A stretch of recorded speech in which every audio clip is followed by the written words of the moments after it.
मेरे भाइयों, मोहब्बत दिल की वाबस्तगी, रूह का मेलान इसको कहा जाता है। दिल इंसानी जिस्म का बादशाह है। जो चीज़ें दिल में पनपती हैं, जो ख्वाहिशात दिल के अंदर करार पकड़ती हैं, सारा वजूद वही करता है। इंसान का पूरा निज़ाम इसी दिल की फर्माबरदारी करता है।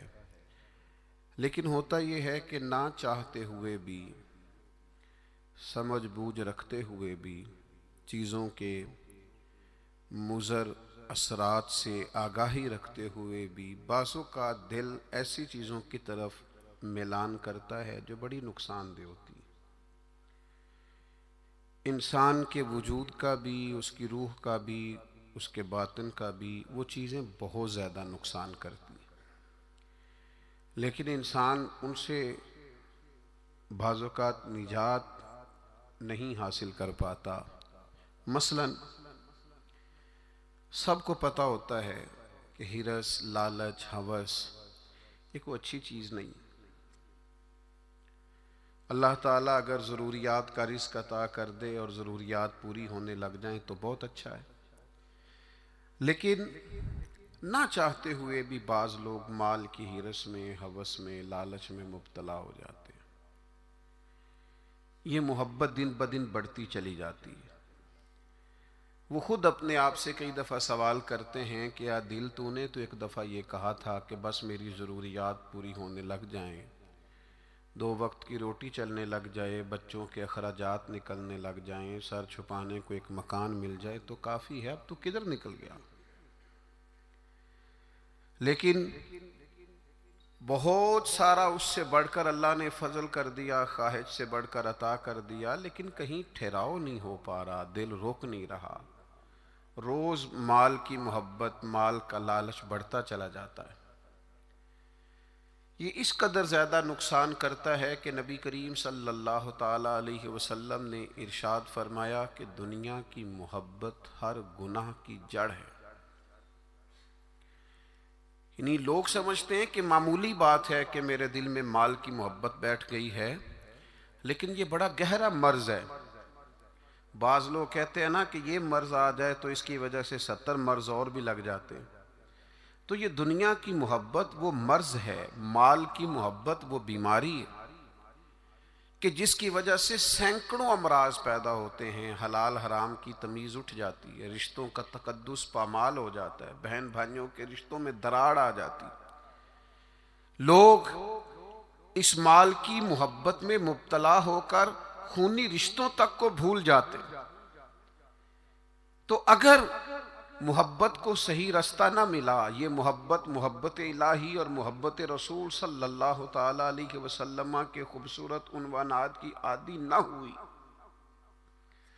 तो फिर याद रखिएगा कि माल की मोहब्बत तो पूरे तौर पर उजाड़ देगी, अंदर को तबाह कर देगी। एक दूसरी मोहब्बत बड़ा नुकसान करती है, वो है शोहरत की मोहब्बत। मैं चाहा जाऊं, मेरी शोहरत हो जाए, लोग मुझे जाने, कोई ऐसा तरीका अपनाऊं जिसकी वजह से दुनिया के अंदर फेमस हो जाऊं, लोग मेरा नाम लेने लगे। आप यकीन करें, सोशल मीडिया के ऊपर बड़े बड़े वज़ादार, बड़े बड़े बारिश लोग, बड़े बड़े अच्छे और अच्छी कदो कामत और अच्छा नाम रखने वाले लोग फ़कत मशहूर होने के लिए वो हरकतें करते फिरते हैं कि कोई भी संजीदा आदमी देखे तो शर्म से उसकी नज़र झुक जाती। ये शोहरत, इसका लालच, ये शोहरत की तलब और शोहरत हासिल करने के लिए ऐसे ख़तरनाक तरीक़ों का हुसूल, शोहरत हासिल करने के लिए ऐसे कमज़ोर और ऐसे अखलाक से गिरे हुए रवैये का अंदाज तबाह कर दिया इसने दुनिया को, उजाड़ के रख दिया है लोगों को। आप यकीन करें, अच्छे भले समझदार लोग थे, अच्छे भले मामला फहम लोग थे, उलझ गए हैं। ज़हन बन गया है कि बस जो कुछ है वो यही शोहरत ही है। ओ मेरे भाइयों सुनो, हज़रत मौला अली शेर खुदा फरमाते, मुसन्नफ़ इब्न अबी शैबा में मौजूद है, हज़रत मौला कायनात फरमाते हैं, उसे मुबारक हो जिसे थोड़े लोग जानते हैं। वो काबिले मुबारकबाद है जिसका तारुफ कम लोगों में, जिसको जरा ज्यादा लोगों में जिसकी शनाख्त नहीं है। मेरे भाई, आप कभी उन लोगों से पूछ कर तो देखो, उनसे कभी मुलाकात तो करो जो बड़े मशहूर हो गए। कभी उनकी तन्हाई में उनके पास तो बैठो, उनसे पूछो तो सही। इस शोहरत के सबब से उन्हें कुछ ऐसे काम भी करना पड़ते हैं जो वो करना नहीं चाहते। उन्हें कुछ ऐसे रस्तों से भी गुजरना पड़ता है जहां से गुजरने का कभी उन्होंने सोचा भी ना था।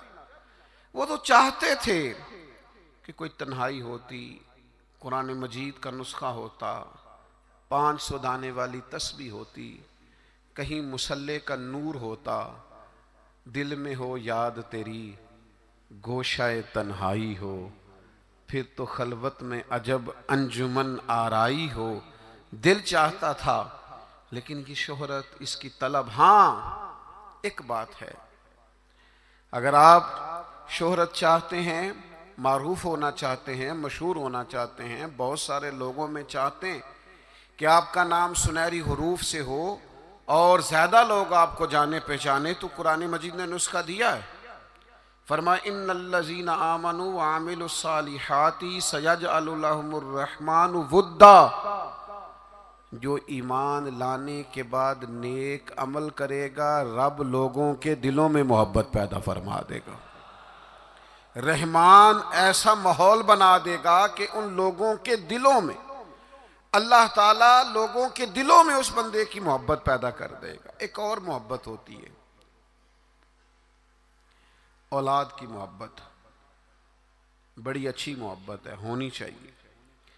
लेकिन अगर यही औलाद शरीयत के रास्ते में आने लगे, अगर यही औलाद इस तरह का रवैया इख्तियार होने लगे कि आपको उसकी खातर हलाल हराम की तमीज़ भूलना पड़े, या औलाद कहीं रुकावट बने शरीयत की राह में, तो फिर कुरान मजीद ने कहा इन्नमा अम्वालुकुम व औलादुकुम फितना, फिर ये तुम्हारे लिए आजमाइश है। फिर तुम्हें थोड़ा गौर करना पड़ेगा, तुम्हें फिर देखना पड़ेगा, फिर तुम्हें तवज्जो करनी पड़ेगी कि कहीं अल्लाह रसूल के रास्ते में तो नहीं आ रही।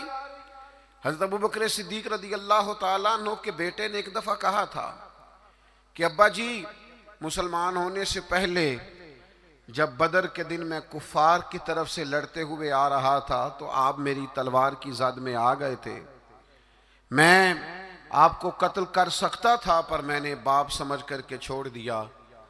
तो सैयदना अबू बकर सिद्दीक फरमाने लगे, बेटा तो अभी कलमा नहीं पढ़ता था, तूने मुझे बाप समझ के छोड़ दिया। अगर तू बदर वाले दिन मेरी तलवार के नीचे आता तो मैं तुझे कभी बेटा समझ के माफ ना करता, दीन का मुखालिफ समझ के कत्ल कर देता। इसलिए कि जो औलाद शरीयत के रास्ते में आएगी, दीन के रास्ते में आएगी, पैगामे हक के रास्ते में आएगी, उसे औलाद समझकर दरगुजर थोड़ा किया जाएगा।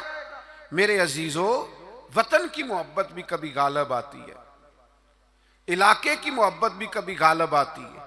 इंसान जहाँ पैदा होता है, जहाँ जवान होता है, जहाँ वक्त गुजारता है, जहाँ उसके अहबाब होते हैं, जहाँ उसकी दोस्तियाँ होती हैं, जहाँ उसके ताल्लुकात होते हैं, वो मोहब्बत भी कभी गालिब आती है। लेकिन याद रखना, सारा कुछ ही मक्का मुकरमा में मौजूद था। वहीं पैदा हुए थे सहाबा, वहीं दोस्तियाँ थीं, ताल्लुक़ थे, रिश्तेदारियाँ थीं। लेकिन जब पता चला ना कि महबूब को मदीना पसंद है, तो फिर किसी ने भी वतन से प्यार नहीं किया, मोहम्मद अरबी के शहर से मोहब्बत फरमाई है। आप इन सारी मोहब्बतों को गिनते जाएं, वो दौलत की हो, वो शोहरत की हो, वो इख्तदार की हो, वो औलाद की हो, वो मोहब्बत आपके लिए वतन की मोहब्बत हो, ये सारी मोहब्बतें कुर्बान की जाएंगी। लेकिन अगर किसी मोहब्बत को हासिल किया जाएगा तो वो अल्लाह रसूल की मोहब्बत है।